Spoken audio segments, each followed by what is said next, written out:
Donc la parole est à Monsieur Jean-Louis Bricout du groupe Liberté Indépendant Outre-mer et Territoires.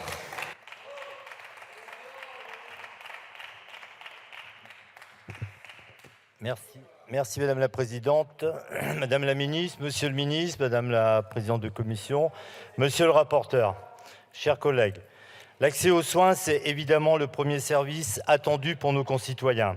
Pour les plus fragiles, les plus précarisés, les difficultés d'accès à un médecin traitant, à un spécialiste, constituent une double peine, des situations de détresse absolument insupportables.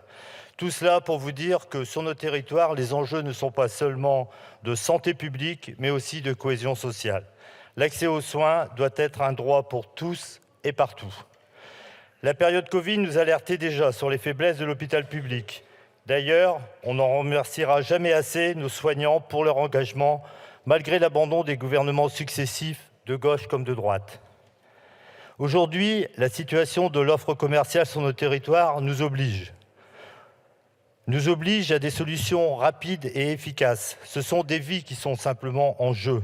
Notre responsabilité est complètement engagée. Monsieur le ministre, aujourd'hui, pour nos débats, il n'y a ni place pour le corporatisme, ni place pour le dogmatisme, ni place pour Bercy. La santé a un coût, mais certainement pas de prix. C'est pourquoi je veux saluer l'initiative de notre collègue Guillaume Garot, saluer son état d'esprit collectif, saluer l'initiative de nous rassembler au-delà des clivages politiques pour proposer au débat d'aujourd'hui des solutions cohérentes, efficaces, justes pour en finir avec les déserts médicaux.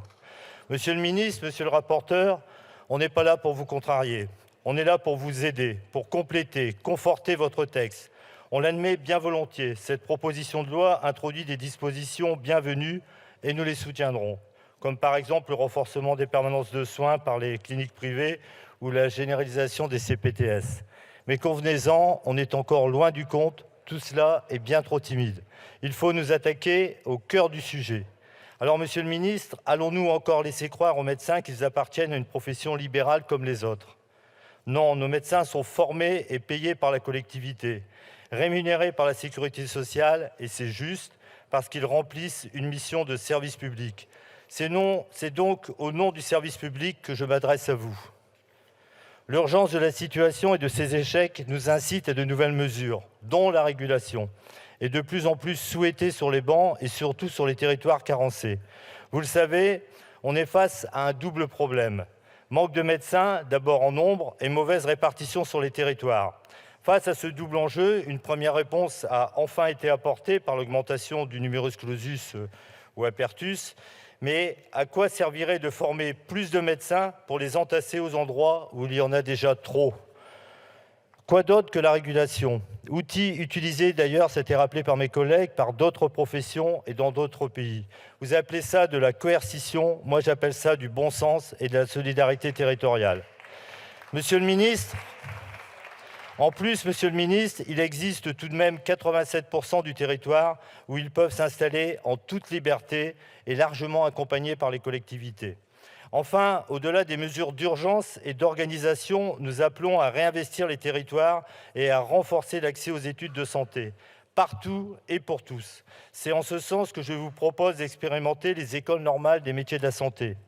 Des lycées spécialisés pour accueillir dès la seconde, motiver, accompagner une jeunesse qui aspire à soigner l'autre, une jeunesse issue de familles modestes pour qui les études, longues, difficiles, coûteuses, peuvent paraître inaccessibles. Des lycées qui épousent au final deux modèles, la formation par filière, type lycée agricole, qui font référence sur nos territoires, et le modèle des écoles normales qui ont généré tant de générations d'enseignants. On doit à notre jeunesse qui veut s'engager l'exigence et l'excellence, des études gratuites et une bourse de vie, mais l'engagement d'exercer à terme sur notre territoire. De quoi, en fin de compte, désamorcer en amont l'attachement à la liberté d'installation que demandent nos médecins.